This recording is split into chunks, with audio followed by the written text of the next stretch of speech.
Of course it's Barnabas. Barnabas and Paul go on their first missionary journey, and they go to southern Galatia. They go to Antioch of Pisidia, Iconium, Lystra, and Derbe. They're basically kicked out of every one of those, but they go there. And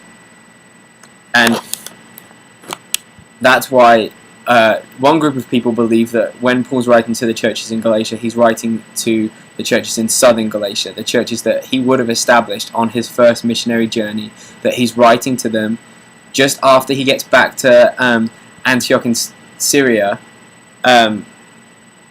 before he goes to Jerusalem for the Jerusalem Council. So those people believe that it was written to the churches in southern Galatia in 49 AD from Antioch in Syria. So that's who it was written to, and the when and the where, all kind of tied in. But then there's another theory where people believe that there are churches in the north of Galatia, in the more rural regions of Galatia, and that Paul wrote to them later, after the Jerusalem Council. Some people believe 50 to 52 AD from Corinth, and some people believe 53 to 57 AD from Ephesus. I don't. I understand why. Some people think because of the way that it works with the way that the Romans named places and the way that places were named by the local inhabitants.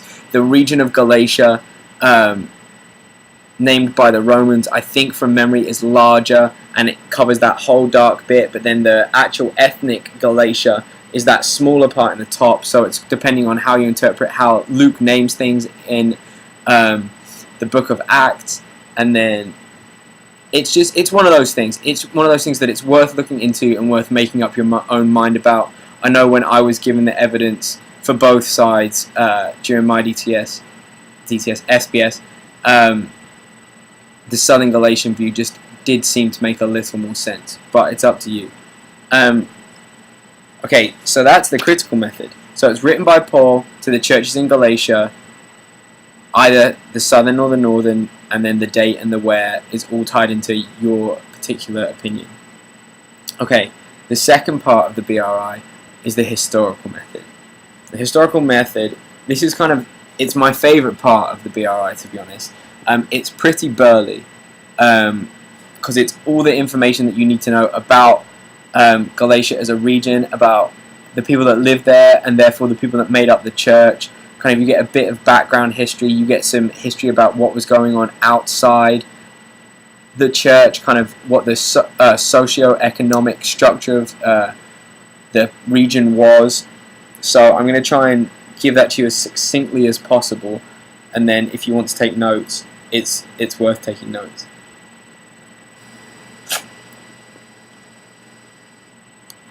Okay, so this is split into 4 parts in the IBS manual, and those 4 parts are: A, what is the historical setting of the book and the culture of the audience?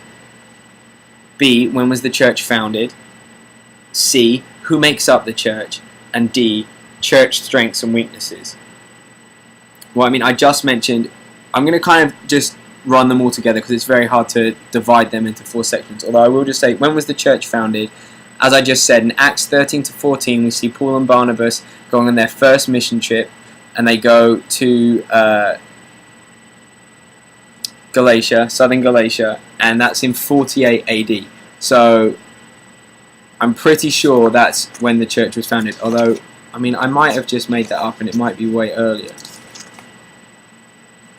Sorry, 46 AD, Paul came and planted the church on his first missionary journey. So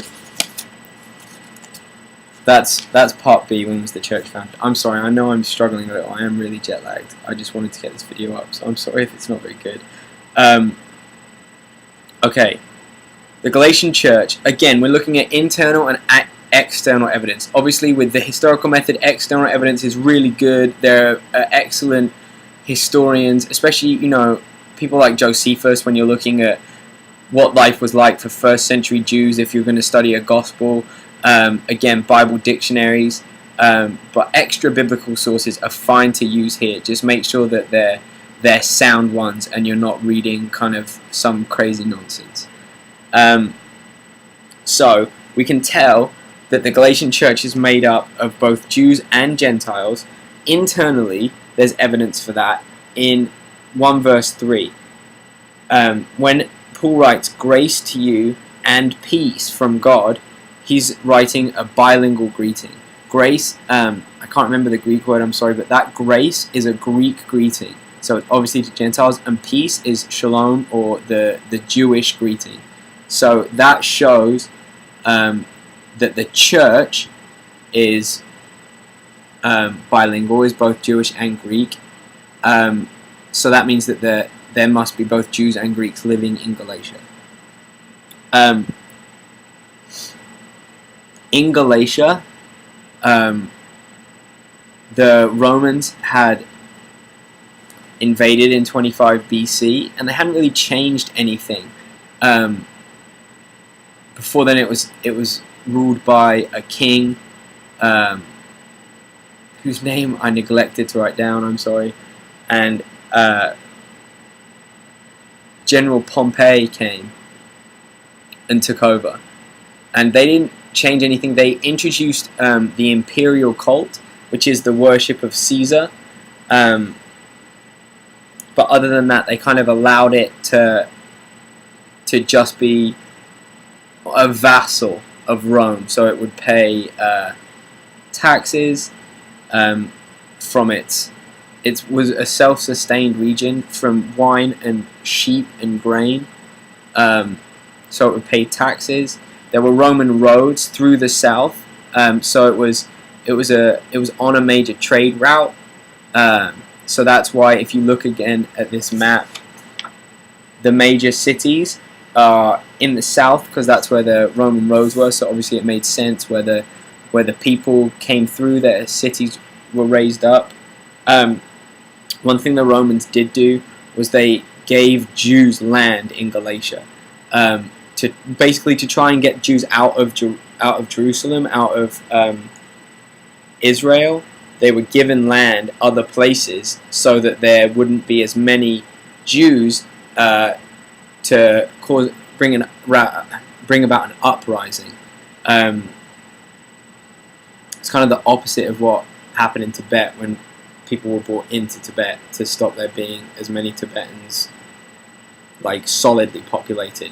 Instead, they took Jews out of Israel and put them elsewhere.